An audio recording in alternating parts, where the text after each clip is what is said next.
오늘 같이 나눌 설교 본문 말씀부터 같이 읽겠습니다. 사도행전 11장 19절에서 30절 말씀입니다.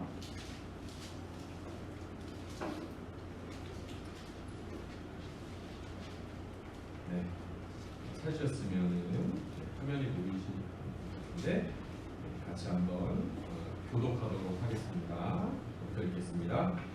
그때에 스데반의 일로 일어난 환란으로 말미암아 흩어진 자들이 베니게와 부브로와 안디옥까지 이르러 유대인에게만 말씀을 전하는데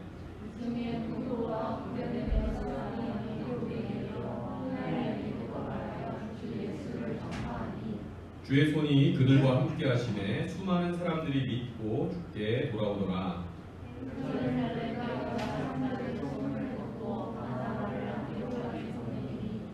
그가 이르러 하나님의 은혜를 보고 기뻐하여 모든 사람에게 굳건한 마음으로 주와 함께 머물러 있으라 권하니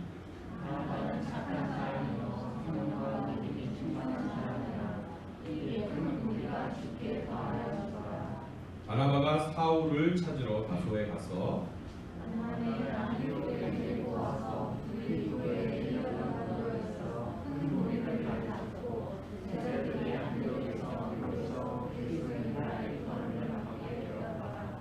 그때 선지자들이 예루살렘에서 안디옥에 이르니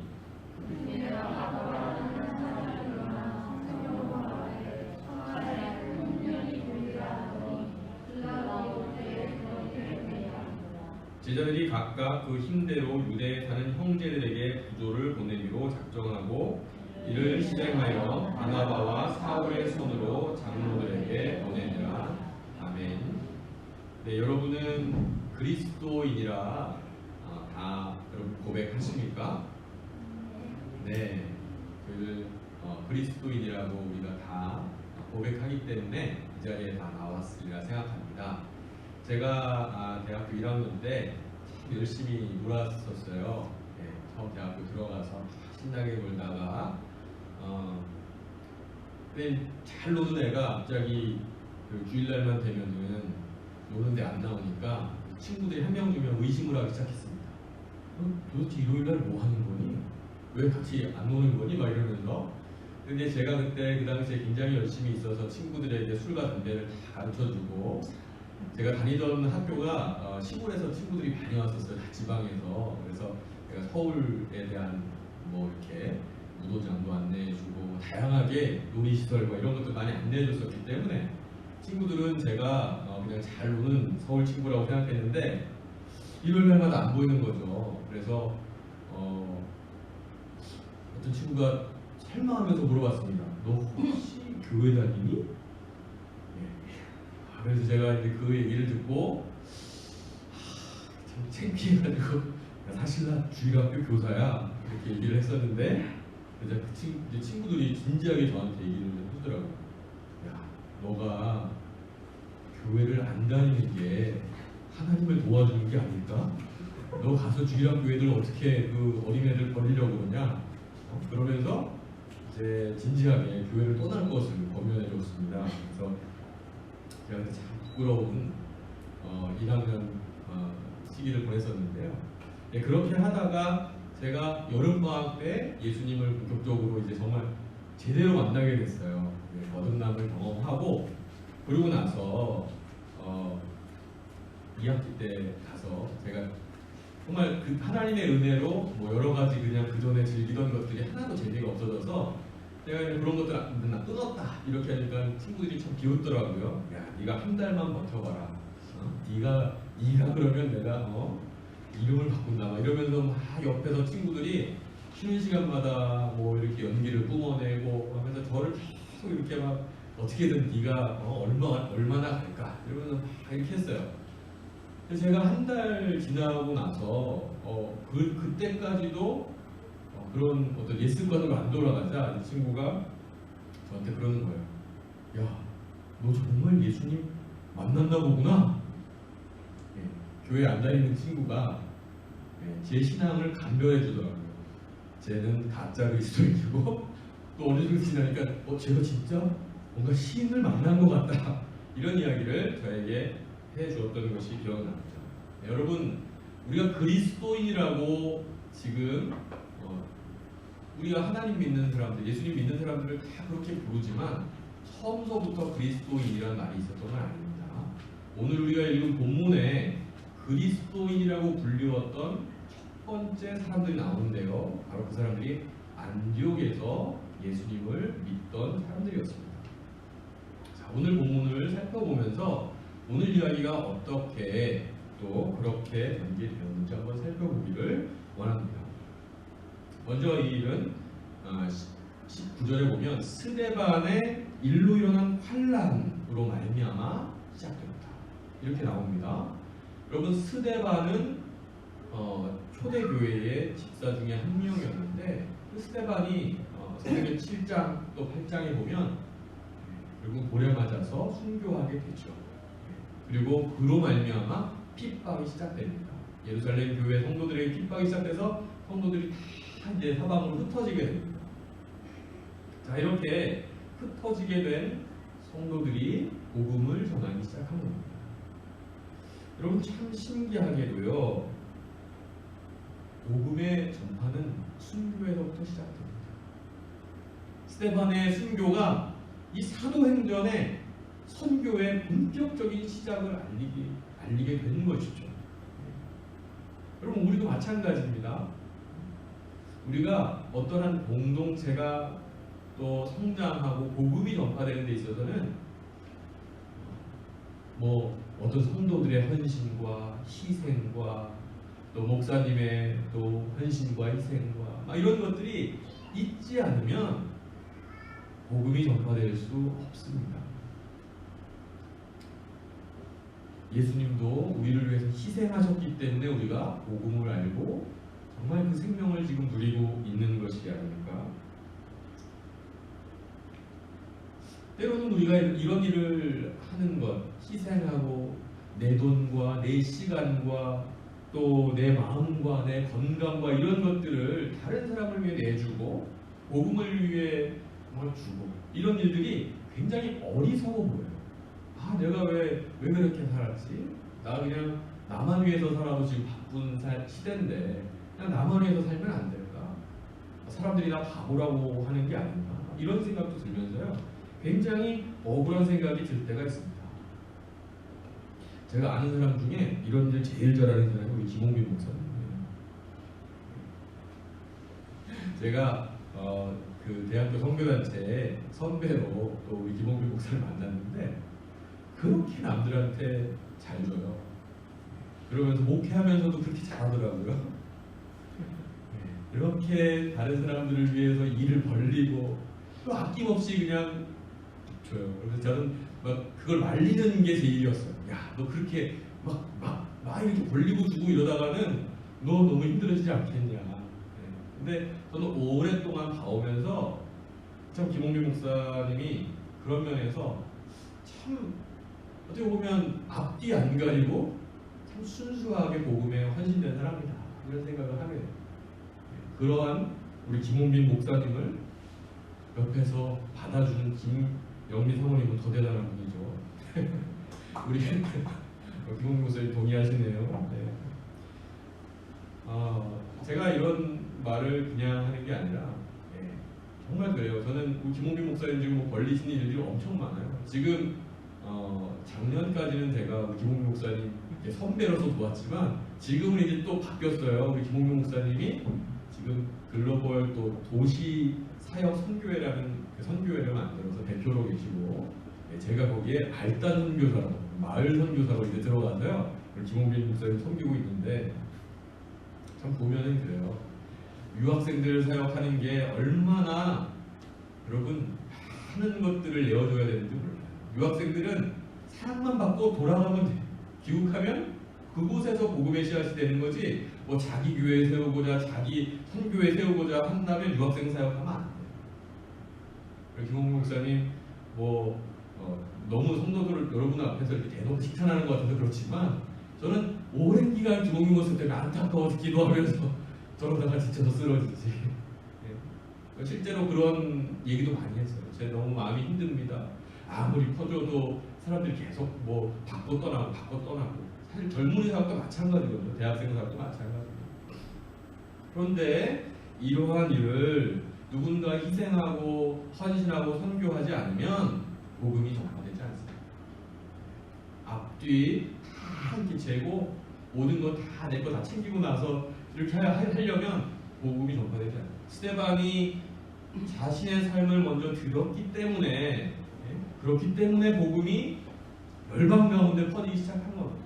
예수님이 하나님이심에도 불구하고 자신의 그 자리를 포기하시고 이 땅에 내려오셔서 우리를 위해 생명을 주셨기 때문에 우리가 참된 생명이 무엇인지 알게 되는 것입니다. 여러분, 가정도 마찬가지죠. 부모가 헌신하고 희생하지 않으면 자녀들이 자라날 수 없잖아요. 우리들이 다 어떻게 보면 직장도 마찬가지고 가정도 마찬가지고 지역도 마찬가지고 다 우리의 헌신과 희생과 어떻게 보면 예수 그리스도를 따라가는 삶이 없다면 어느 것도 열매가 맺힐 수 없는 것입니다. 오늘 시작은 바로 스데반의 핍박, 순교로 인한 핍박에서 흩어진 성도들이 복음을 전하면서 시작됐다. 그것을 먼저 기억하게 바랍니다. 이 흩어졌던 성도들이 베니게는 오늘날 레바논 위치에 있고요. 그리고 구브로, 키프로스라는 그 지중해 있는 섬이고요. 또 안디옥, 지금은 이제 시리아 또 터키 이쪽 부근에 있는 곳인데요. 자, 이쪽까지로 유대인에게만 복음을 전했다고 했어요. 왜냐하면 그때까지만 해도 유대인에게 복음을 전파하는 그것이 이들에게 너무나 당연한 것이었고 유대인에게만 복음을 전파해서 또 하나님 나라가 오게 한다 이렇게 생각하고 있다가 이제 안디옥에 이르러 이 사람들이 어떤 일을 하냐면 헬라인에게도 그러니까 그리스 사람에게도 복음을 전파하기 시작한 것이죠. 근데 복음을 전파했는데 어떤 일이 일어났냐? 하나님의 은혜가 임해서 수많은 사람들이 믿기 시작한 거예요. 자, 여기서 우리가 또 기억해야 할 것입니다. 예루살렘 교회에서 바나바를 먼저 보낸 게 아닙니다. 그냥 흩어졌던 여기 이름도 안 나와요. 무명의 성도들이, 무명의 제자들이 핍박을 피해서 도망가서 흩어져서 지냈지만 그곳에서 복음을 전파했을 때 하나님의 은혜가 임해서 큰 정말 사람 많은 무리가 죽게 돌아오는 일이 일어났다는 것이죠. 여러분, 우리는요 이 무명의 전도자들을 이렇게 이름이 안 나오니까 기억을 못해요. 근데 성경에는요 항상 보면 먼저 흩어져서 그들의 삶 속에서 생활 속에서 한 명, 두 명, 친구들에게, 이웃들에게, 직장 가운데서 그렇게 복음을 전했던 그 사람들의 헌신으로 인해서 이제 하나님의 그 부흥이 임하게 되는 것들을 보게 되는 것이죠. 오늘날 한국교회에 어떻게 보면 복음의 위기가 오게 된 정말 가장 큰 이유 중에 하나는 저는 우리가 교회가 그리스도인들, 우리 성도들을 세상에서 어떻게 제자로 살아가는지 훈련하는 게 제자 훈련이어야 되는데 교회 안에서 일꾼으로 여기서 봉사하는데 집중해서 제자 훈련을 그렇게 사용한 게 오늘날 이 복음을 전파하는 것을 가로막아 온 게 아닌가 그렇게 생각을 하게 됩니다. 그래서 세상 사람들에게 그들의 언어로 세상의 언어로 복음을 이야기하는 방법을 잃어버리고 또 관계가 약해지고 결국은 우리들만의 리그가 되는 것이죠. 그래서 세상과 단절돼서 복음을 전하지 못할 때 아무리 훌륭한 설교자가 있고 선교사가 있어도 여러분 그것이 우리의 성도들의 일상의 제자들의 삶 속에서 이웃들에게 전파되지 않으면 복음은 전파될 수 없다는 것입니다. 자, 이렇게 안디옥에 이르러 많은 헬라인들이 그리스인들이 예수님을 믿게 됐다는 것을 예루살렘에서 듣게 됐어요. 그래서 깜짝 놀라서 야, 그럼 내가 바나바를 보내서 우리 그곳에 정말 어떤 일이 일어났는지 한번 보게 하자, 확인하게 하자 이러면서 바나바를 보냅니다. 여러분, 바나바는 고향이 이 구브로 그러니까 키프로스 출신이에요. 그러니까 그 지역에 많은 사람들을 또 알고 있는 사람이죠. 본명은 요셉이었습니다. 그렇지만 사도들이 이 바나바를 요셉이라고 안 부르고 바나바라고 불렀는데요. 이 바나바의 뜻은 뭐냐면 위로의 사람이라는 뜻이에요. 정말 말씀으로 사람들을 참 많이 위로하고 또 설교를 통해서 많은 사람들을 잘 주께 돌아오게 했던 그러한 사람이기 때문에 이 요셉을 바나바로 불렀던 것이죠. 그러면서 또 우리가 나오는 걸 보면요, 이 바나바에 대해서 착한 사람이다라는 말을 합니다. 여러분 요즘은 어때요? 아, 저 사람 참 착한 사람이야. 자, 여러분 어떻습니까? 기분 좋습니까? 이게 한국 같은 사회에서는요, 착하다고 하는 게 쟤 참 이용해 먹기 좋은 사람이야. 아이고 어리숙해. 그냥 뭐 실속 없어. 이런 의미로 굉장히 부정적인 이미지가 더 강해요. 한국 사회가 그만큼 살기 힘들어.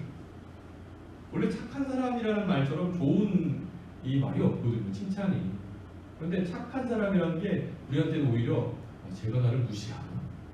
이렇게 받아들일 정도로 그렇게 부정적인 뉘앙스로 전달되는 게 이 한국 사회입니다. 그런데 이 바나바는요, 착한 사람이다라고 칭찬을 받았는데 이 착한에 해당되는 단어가 헬라어가 아가도스라는 뜻인데 이건 놀라다, 경탄하다, 예? 높이 평가하다 이런 의미를 가지고 있는 거죠. 그냥 이렇게 단순하게 왜 어리석어 이렇게 하니까 대단하다. 여러분이 아는 연예인 중에 그렇게 불리는 사람이 있어요. 무슨 능인 분들 있죠. 유재석 이런 분들 보면 윤우님 이렇게 불리잖아요. 자기의 일도 되게 잘하는데 인성이 너무 좋아. 그리고 기부도 많이 하고 곳곳에서 알게 모르게 막 다른 좋은 일을 많이 해. 그래서 야, 저 사람은 정말 윤우님이야. 우리가 함부로 이렇게 범접할 수 없지만 참 존경스러운 사람이야. 이렇게 불리는 게 이제 뭐 무슨 느님이야 이런 거잖아요. 이 바나바를 착한 사람이라고 불렀을 때 이 착한의 의미는 바로 그런 것이죠. 저 사람은 정말 바나바 느님이야. 대단한 분이야. 존경스러운 분이야. 감탄할 만한 그런 분이야. 라는 그런 뜻으로 쓰였다는 것이죠. 뿐만 아니라 이 바나바는요, 성령과 믿음이 충만한 사람이다라고 했습니다. 성령과 믿음이 충만하다. 여러분 충만하다라는 뜻은 뭐예요? 차고 넘치는 정도까지 물이 가득 차가지고 차고 넘치는 정도까지 이렇게 찰랑찰랑 된 거예요. 여러분 성령과 믿음이 충만한 사람들, 예, 성령님의 그 충만하심으로부터 우리의 속에 흘러 넘쳐서 이제 그게 밖으로 이 생명수가 흘러간다라는 것이죠. 그냥 내 힘으로 착한 일을 하는 사람은 금방 고갈되지만 성령과 주 예수를 믿음으로 말미암아 충만함으로 말미암아 거기서 넘쳐나서 봉사하는 사람들은요, 그런 사람들은 고갈되지 않고 오히려 다른 사람들을 채울 수 있는 사람이 되는 것입니다. 자, 그래서 이 바나바의 삶 속에는요, 삶과 말과 행동과 일상 속에는 정말 존경할 만한 그리고 신뢰할 만한 그러한 일들, 너무나도 거룩하면서도 또 정말 섬기고 나누고 그런 믿음의 삶을 살았던 것이 이 삶 속에서 다 이렇게 보여졌다는 것이죠. 자, 이 바나바를 예루살렘 교회에서 보낸 결과 어떻게 됐습니까? 더 큰 무리가 주께 더하여졌다. 이렇게 이야기하고 있습니다. 그러고 나서 이 바나바는요, 자기 혼자서 그렇게 사역을 했음에도 불구하고 큰 무리가 돌아왔잖아요. 근데 여기에 머물러 있지 않아요. 동역자를 기억합니다. 하나님께서 이방인의 사도, 이방인의 복음을 전하기 위해 세운 사람으로 회심시키셨던 사울을 기억합니다. 뒤에 바울로 바뀌게 되죠. 사울을 기억하고 그를 찾아서 다소까지 올라가서 그를 데리고 와서 함께 동역하면서 1년 동안 말씀을 그 안디옥 성도들에게 가르칩니다.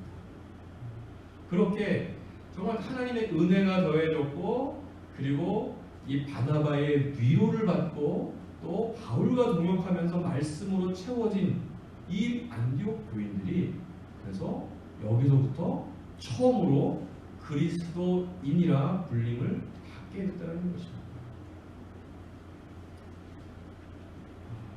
참 여러분, 우리는 이 코로나 시대를 지나면서요 좋은 점도 있었어요. 온라인 예배라는 아주 또 새로운 걸 경험하지 않았습니까? 이제는 장소에 구애받지 않고 우리가 예배를 드릴 수 있다는 게 이 온라인 이 코로나 시대에 참 경험했던 좋은 일이기도 합니다. 그래서 아마 우리 뭐 국제적으로도 예배를 같이 드리기도 하고, 아마 오늘도 이제 현장에 못 나오신 분들은 온라인으로 예배 드리는 분들 계실 텐데요.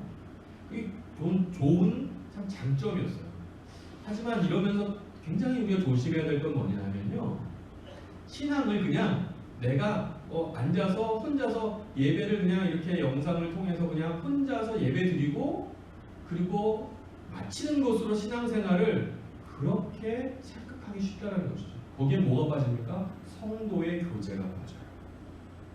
성도의 교제가 빠지면 무엇이 문제냐? 신앙생활은요, 함께 동역하는 사람이 서로 섬기고 채워주고 하지 않으면 신앙을 잘할 수가 없는 것입니다. 여러분, 머릿속에 아무리 내가 나는 이렇게 살아야지 한다고 해서 실천할 사람, 내가 사랑으로 섬길 사람이 없고 또 사랑으로 섬길받을 사람이 그런 어떤 생활의 훈련, 성도의 훈련이 없이 신앙이 자랄 수 없는 것입니다. 그렇기 때문에 우리가 참 조심해야 될 것은요, 온라인으로 예배드리더라도 온라인 소그룹이라도 꼭 하고 또 주중에 다른 방법으로라도 꼭 만나지 못하더라도 어떻게든 서로의 안부도 묻고 또 서로의 기도 제목도 나누고 하면서 서로를 챙기고 연결되려고 하는 이 동역자됨을 우리가 꼭 놓치지 말고 잡아야 된다는 것입니다. 자, 이렇게 그리스도인이라고 처음 불리게 된 안디옥 교회의 성도들, 오늘날 우리들이 그리스도인이라고 2000년이 지난 지금도 우리를 스스로 부르고 있지만 처음에는 그게 자연스러운 것이 아니었습니다. 그냥 유대교 중에 한 분파라고 생각을 했지. 그런데 이들은 달랐어요. 그리스도인이라는 호칭을 가지고 그리스도를 따르는 뭔가 독특한 그런 특성을 가지고 있었던 것이죠. 저는 이 그리스도인이라고 불렸던 안디옥 성도들의 모습이 오늘 읽은 본문 가운데 우리가 유추할 수 있는 부분이 분명히 있다고 생각합니다. 첫 번째는 성령과 믿음이 충만한 사람들이었어요. 27절, 28절에 보면요, 예루살렘에서 온 선지자들이 천하의 흉년이 들 것을 예언을 합니다.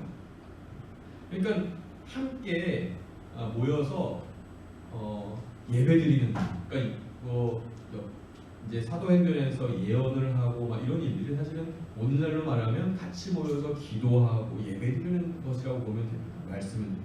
근데 그렇게 말씀을 듣다가 온 천하에 흉년이 든다는 것을 우리가 들었습니다. 그리고 지금 우리 한국 사회뿐만 아니라 전 세계가 지금 경제적인 큰 어려움 가운데 놓여 있다는 얘기 많이 들으실 겁니다. 물가가 엄청나게 오르고 있어요.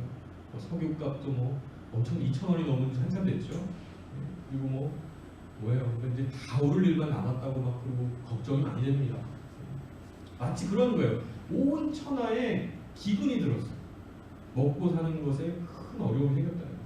근데 이런 것들을 예배 중에 그들은 알게 됐습니다. 자, 성령과 믿음이 충만하지 않으면 이런 것들을 분별할 수도 없고 또 예배 가운데 정말 하나님께 깨어있고 그리고 기도하는 사람들이야말로 하나님이 무엇을 원하는지 분별할 수 있었던 것이죠. 자, 이들이 그렇게 성령과 믿음에 충만한 사람들이었기 때문에 이들은 또 어떤 일을 합니까? 힘 닿는 대로 부조를, 그러니까 그 돈을 모아서 바나바와 사울을 통해서 예루살렘 교회에 더 어려운 성도들에게 보내게 되었다는 것이죠. 우리가 기억해야 할 것은요, 온 천하에 기근이 들었기 때문에 이분들도 살기 어려웠을 거예요. 물론 안디옥이라는 곳이 예루살렘보다 경제적 수준이 더 높은 곳이었어요. 안디옥은 로마의 그 큰 세 개의 도시 중에 하나였어요. 그렇기 때문에 훨씬 잘 살았겠죠. 하지만 여러분, 뭐 예를 들어서 서울에 산다고 해서, 뭐 경기도에 산다고 해서 여러분 뭐 예를 들어 더 여유롭습니까? 지출이 더 많아요. 고정 지출 많고 나가야 될 거 많고 집세 많고. 어려우면 안디옥에 사는 사람이나 예루살렘에 사는 사람이나 다 어려워요. 오히려 상대적으로 더 어려울 수 있어요. 그런데 그들은 기도하고 그 예언의 말씀을 듣고 나서, 야, 그래도 우리는 좀 나눌 수 있는 게 조금 있지 않을까? 그래서 그들은 힘 닿는 대로 같이 물질을 모아서 바나바와 사울을 통해서 예루살렘 교회에 보내게 됩니다. 그렇게 해서 자신들도 어렵지만 복음의 어떻게 보면 선물을 그들에게 줬던 이 예루살렘 교회와 성도들 또 사도들을 돌보는 일을 앞장서서 했던 것을 보게 됩니다. 자, 여러분, 이렇게 말씀을 들으니까 어떤 사람이랑 참 비슷합니까? 이 안디옥 교회 성도들은요, 바나바랑 참 비슷한 사람이에요. 바나바가 착하고 성령과 믿음이 충만한 사람이었다고 그랬잖아요. 위로의 사람이었다고 그랬잖아요. 근데 이들이 하는 모습도 똑같아요. 성령과 믿음이 충만하고, 그리고 자신을 돌볼 뿐더러 오히려 남들을 돌보는데 더 힘을 쏟았던 거죠. 위로하고 돌보는 데.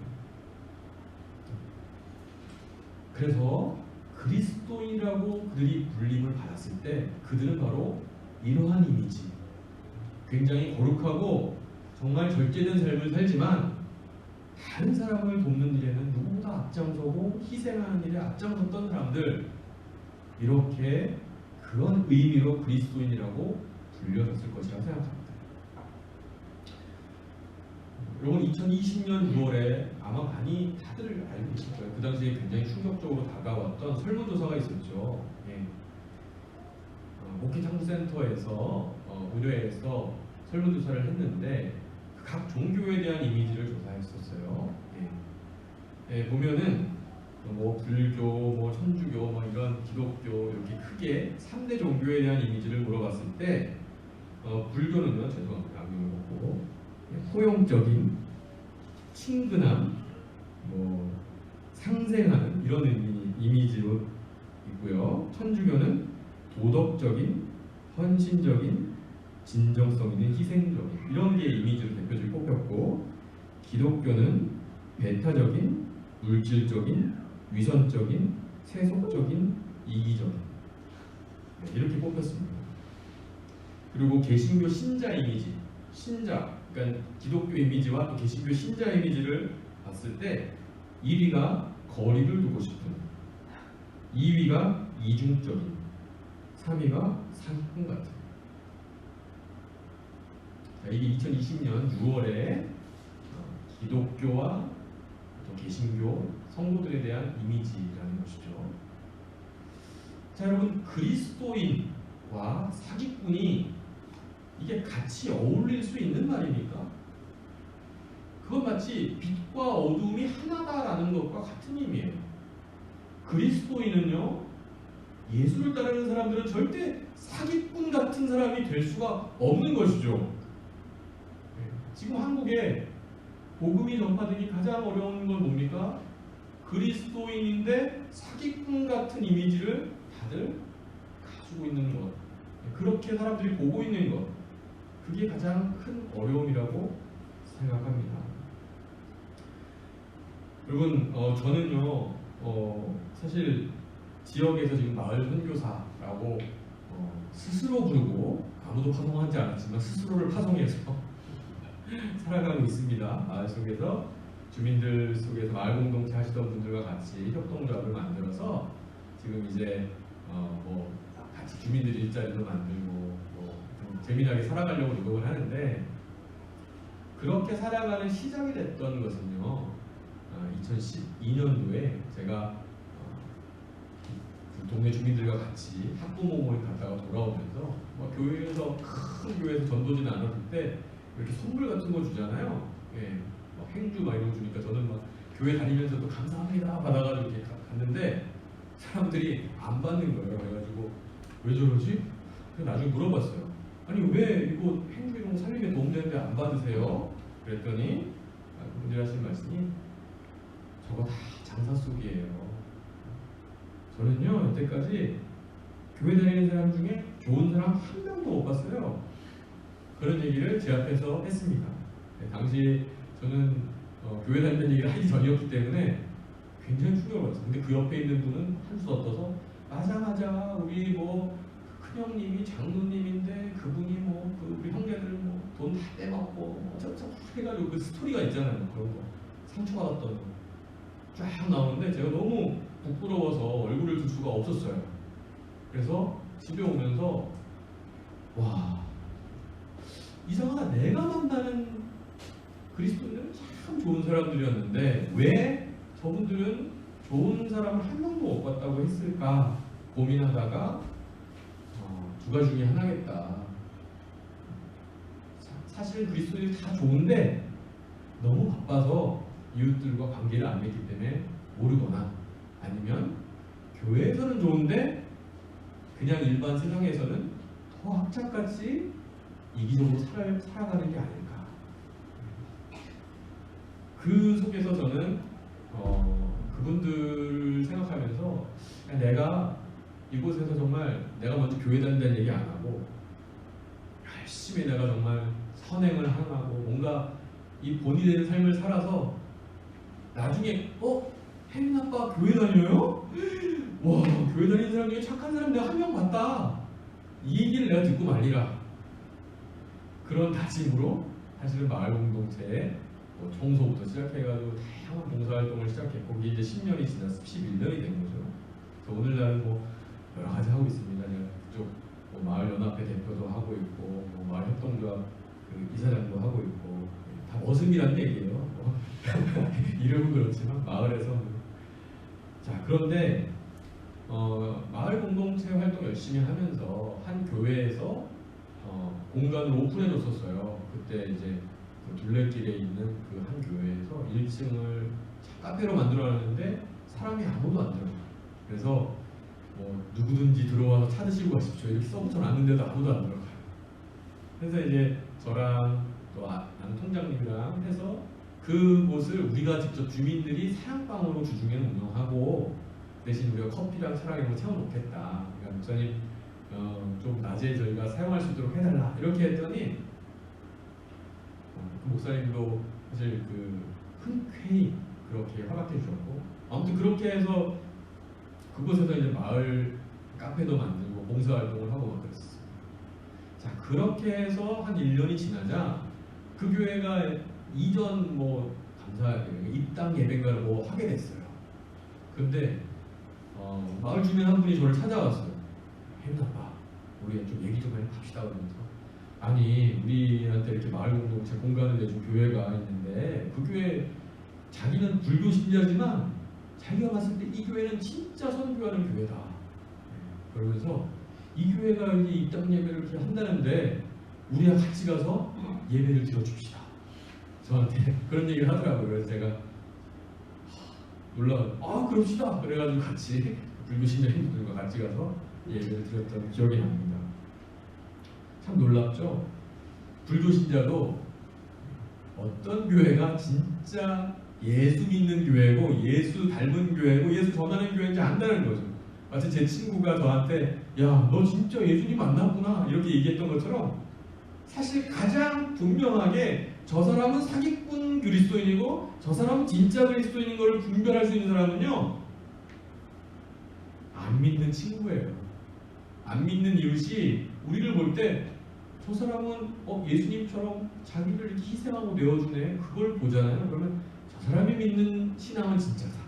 그런데 맨날 교회 간다고 하면서 사실은 직장이나 사회 속에서는 더 이기적이고 더 악착같이 막 자기만을 위해서 막 싸우고 이러잖아요. 그러면 사람들이 저 사람은 저 말만 그렇지 사기꾼이다 이렇게 그 사람들이 판단한다는 것이죠. 여러분 기독교인은 그리스도인은요 세상에서 착한 사람으로 불려야 됩니다. 사기꾼으로 불리면 안 됩니다. 피하고 싶은 사람으로 불리면 안 됩니다. 기독교인은요, 예수님을 닮아서 예수님을 닮은 그러한 삶을 살아야 되는데, 희생하는 삶, 봉사하는 삶, 또 자기가 정말 진실하게 살면서 악과는 또한 용기를 내서 싸울 수 있는 삶, 이런 정의로운 삶을 살아야 되는 것입니다. 예수님은요, 병든 자, 약한 자들에게는 그들을 돌보고 사랑하는 그러한 온유한 분이셨지만, 또한 악을 행하는 사람들에게, 바리새인들에게는 굉장히 센 말씀도 하셨죠. 이 독사의 자식들아, 나에게서 떠나가라, 막 이러면서 도끼가 너희를 찍어버릴 것이야, 막 이런 얘기, 무서운 얘기를 많이 하셨어요. 여러분, 세상에서 뭐 교양적이다, 젠틀하다, 말은 그렇게 이렇게 반질반질하게 하지만 마음 속에서는 자기만 위하고 행동 속에서는 온갖 나쁜 행동을 하는 사람들은 겉으로는 그리스도인처럼 보일지 몰라도 결코 그리스도인이라고 볼 수 없는 것입니다. 또한 그리스도인은 성령과 믿음에 충만한 사람이어야 합니다. 말씀을 배우고 또 예언을 하는 자들, 그러니까 말씀을 같이 분별하는 자들과 함께 기도에 깨어있는 자들이어야 합니다. 착한 사람만으로는 우리가 세상을 이길 수가 없어요. 정말 성령과 믿음에 충만한 사람이 되어야만, 그래서 넘쳐 흐르는 복음의 능력으로 세상을 변화시킬 수 있는 것입니다. 세상에서 여러분, 우리가 뭐 이미 2020년쯤 벌써 이렇게 분위기가 다 갔으니 우리는 이제 망했다 이렇게 있는 게 아니라요, 아까 말씀드렸죠, 무명의 성도들에 의해서 세상이 변화되기 시작했고 복음이 전파되기 시작했다. 저와 여러분들이 그냥 우리가 있는 곳에서부터 진실하게 예수의 제자로 살아가면 되는 거예요. 그러면 언젠가는 야, 그래, 기독교인이란 이런 것이구나, 내 친구 중에 진짜 그리스도인 이런 사람 내가 봤어, 야, 그리스도인 함부로 볼 게 아니야, 대단한 사람들이야. 그러면서 세상 사람들이 예수를 따르는 사람들을 존경하고 그래서 더 예수께로 다가오려고 하는 그러한 일들이 일어나게 될 것입니다. 우리 모두 세상에서 정말 사랑으로, 희생으로, 진실함으로 인정받는 그리스도인이라 불리는 성도들이 되기를 같이 한번 기도합시다.